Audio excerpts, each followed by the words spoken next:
Hello, everyone, and welcome to the second installment of On the Pitch, the official soccer podcast of the AOSN.com. My name is Sergio, and I will be hosting the program. So let's begin by wishing everyone happy holidays, a Merry Christmas, Happy New Year, whatever it is you may celebrate. May you enjoy it with friends and family. Um, Other than that, let's begin the program with a few of the matches from this past weekend. It looks like Bayern Munich continue their reign in the Bundesliga. Bayern Munich defeated Mainz 2-1. Goals by Bastian Schweinsteiger and Arjen Robben. There's an interesting stat that popped up while I was looking up the results. It appears that Arjen Robben now scored his 65th goal with the club, but the club has only conceded 64 goals while Arjen Robben has been on the pitch. So that is actually an interesting stat. He's got 65 goals, one more than the team has conceded while he is on the pitch. This happened on the 19th, and looks like FC Porto beat Vitória Setúbal 4-0. And then on the 20th, we have Manchester City winning 3-0 against Crystal Palace. Looks like there was some more bad news for Borussia Dortmund. They lost 2-1 to Werder Bremen. What a weird situation Borussia Dortmund's found themselves in. I mean, they've gone from title contenders in the Champions League to the relegation zone in 2014. They did finish the year in the relegation zone, so I think some major signings are due or in order for this team in the January transfer window. They need somebody to help boost their morale and somebody to help get them out of that slump that they're in. Bayer Leverkusen seemed to draw 1-1 against Frankfurt. Barcelona completely demolished Cordoba. By the way, this match, I saw the highlights, and wow, Messi's goal, I'm not sure which one it was, but there's an impressive display by Messi where his technical ability was just amazing. He just brought down the ball and in a half turn slipped it right past the keeper. You should check that highlight out. That was the Barcelona versus Cordoba game on the 20th. Tottenham Hotspurs beat Burnley 2-1. Aston Villa was able to ice Manchester United. Manchester United was actually losing to Villa, and it wasn't until an equalizer by Radamel Falcao in the in the 53rd minute that Manchester United was back in the game. But there we go. United's winning streak has now ended thanks to Aston Villa. Real Sociedad versus Levante, that played out to a 1-1 draw. And Real Madrid takes the World Cup of Clubs. It's unbelievable how good this Real Madrid team is right now. They are definitely one of the best squads I've ever seen play in my lifetime. Gareth Bale, Cristiano Ronaldo, Karim Benzema, Luka Modric. They've got Ramos. They've got Casillas. They've got world-class talent on this team, and they have just been playing phenomenally these past few weeks. These past few years. Real Madrid takes the Club World Cup by defeating San Lorenzo 2-0. Looks like AC Milan and Roma also played out to a draw. Espanyol was able to beat Rayo Vallecano 3-1. Villarreal took a 3-0 victory over Deportivo La Coruña. Jonathan Dos Santos on the scoreboard. Nice to see that Jonathan Dos Santos is finally adapting to first team football. That was on the 21st. Another big match on the 21st. Liverpool-Arsenal. That played out to a 2-2 draw. This match I actually watched, being a big Arsenal fan. It looks like it was an intense match. Arsenal started off kind of weak. All match long they were giving away some passes that they just did not need to, putting them in bad spots throughout the entire match. Liverpool opened the scoreboard with a goal by Coutinho in the first half, and right as the first half was about to end, Debuchy scored off of a set piece to draw the game up.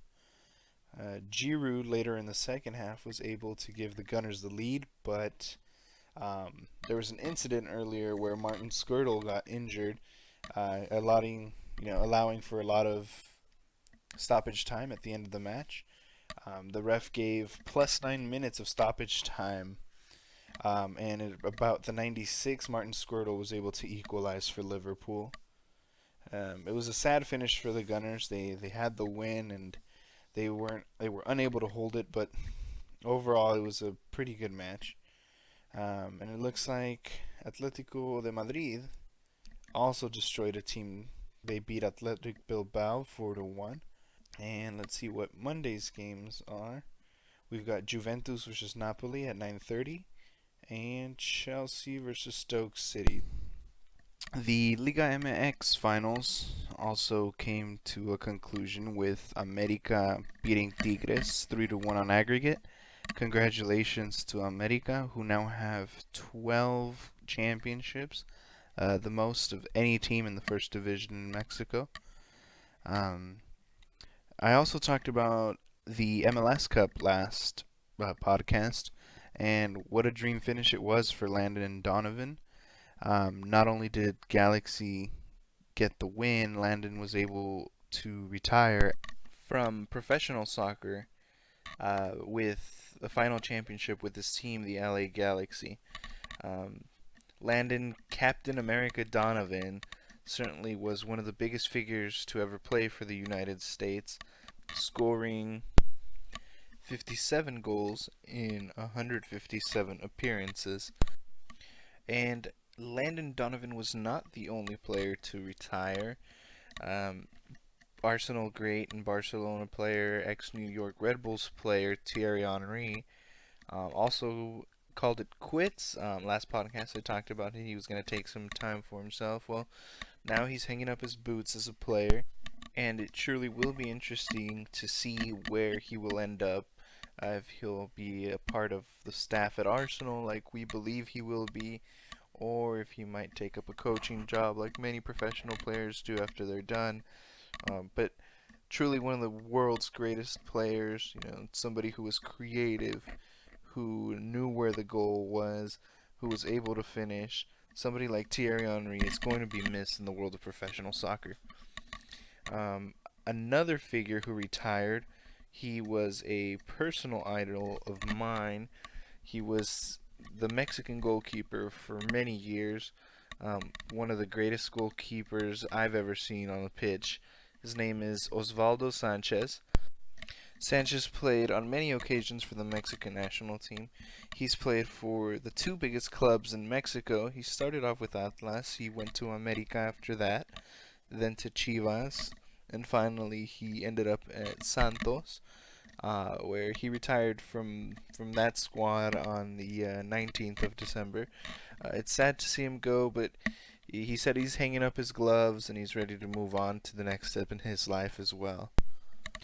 And going back to Spanish soccer, there's been an interesting lawsuit filed here against Zaragoza. The Spanish team is being investigated for match fixing. Looks like Javier Aguirre, Ander Herrera, and even their captain at the time, Gabi, have all been accused of fixing a match in the 2010-2011 season against Levante.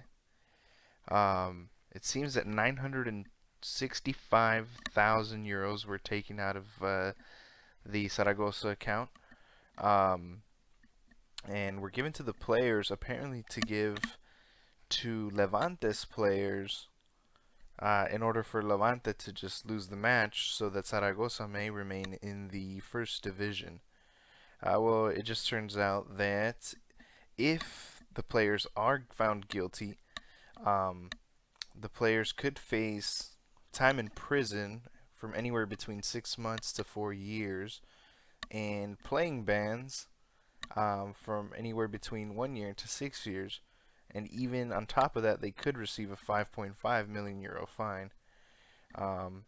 It looks like all the people involved were Agapito Iglesias, Francisco Javier Porquera, Francisco José Checa, Antonio Prieto, Javier Aguirre, Mauricio Lonzaro, Doblas, Pablo César da Silva, Jorge López, Ander Herrera, Braulio, Poncio, Gaby, Diogo, Obradovich, Uche, Pinter, Paredes, Leo Franco, Jarosic, Bertoli, Butajar, Lafita, Gallardo, and many, many, many more. Um, Hopefully it isn't true. Hopefully we see that, um, you know, these these teams weren't involved in this match fixing scandal. It's always a shame when they were. We saw how Juventus has been punished severely for it, um, and it's just something that shouldn't be allowed and should be definitely punished to the harshest extent possible. Going back to the MLS, there's also been an interesting situation. As many of you know, the MLS has been going through a new type of restructure. Clubs have been added, and more specifically, Orlando City FC and New York City FC. Both of these teams have been added to play in the MLS, but the one of the existing LA teams, Chivas USA, has actually been liquidated. So Chivas USA will no longer be a team. There will be a draft held in order to allocate the players from Chivas USA into other teams. Now, there's a specific player who was gaining a lot of ground as well. His name was Eric Torres. Yes, Eric El Cubo Torres is actually a player who came out of the youth system for Chivas. And at the moment, the MLS holds his contract, but Chivas were able to secure him on loan for 6 months, and he is one of the few reinforcements that Chivas Guadalajara have actually picked up during this Christmas transfer window. And now that we're on the subject of transfers, it's that favorite time of year, transfer season. So let's go ahead and start looking at some of the rumors that are going around right now. Looks like Chelsea are trying to sign Malcolm from Corinthians. Sanogo might go out on loan to who, we don't know yet. Arsene Wenger has just kind of hinted at it. Let's see. Wolfsburg eyeing Mario Fernandez. Inter and Atletico both show interest in Ignacio Camacho. Musa Sissoko is linked to Arsenal at the moment. And looks like Arsene Wenger has admitted that Arsenal may be spending a lot of money this window.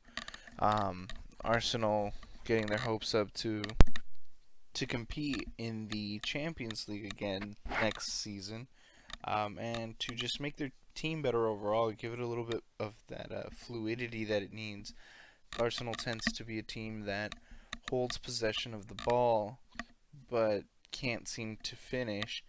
And no disrespect to Giroud, he's a great striker. He can finish, he can header, but he doesn't quite have that technical ability that the passers do.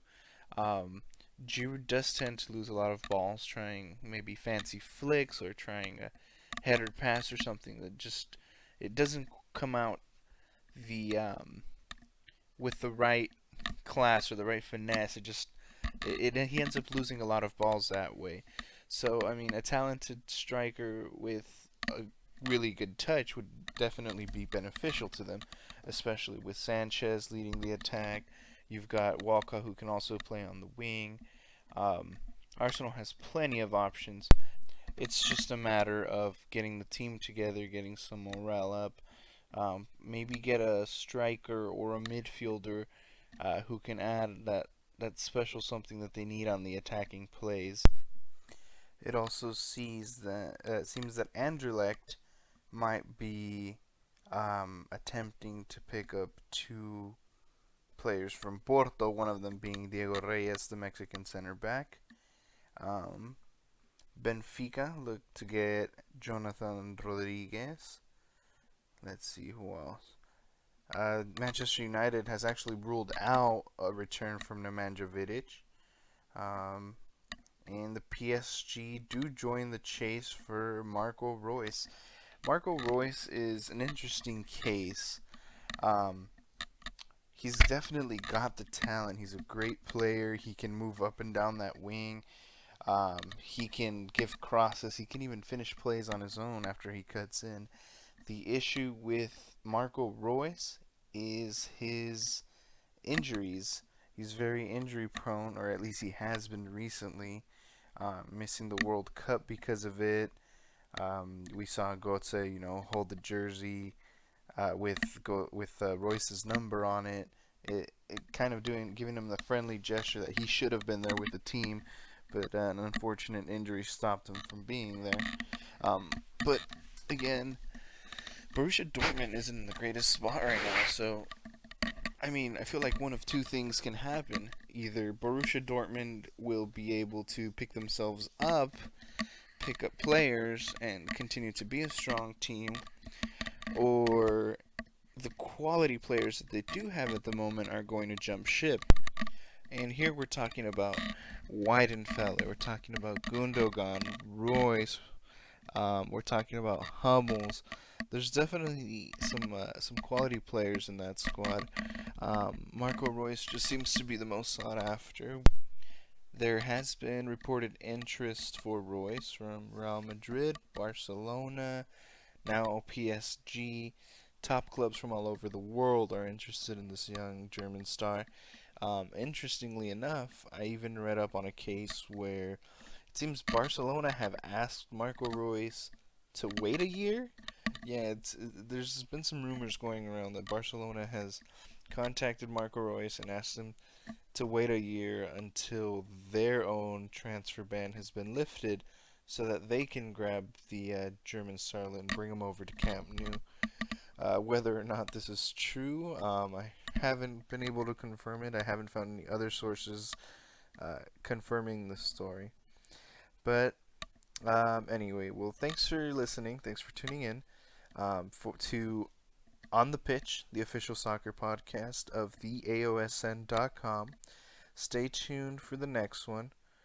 My name is Sergio, and we'll see you soon.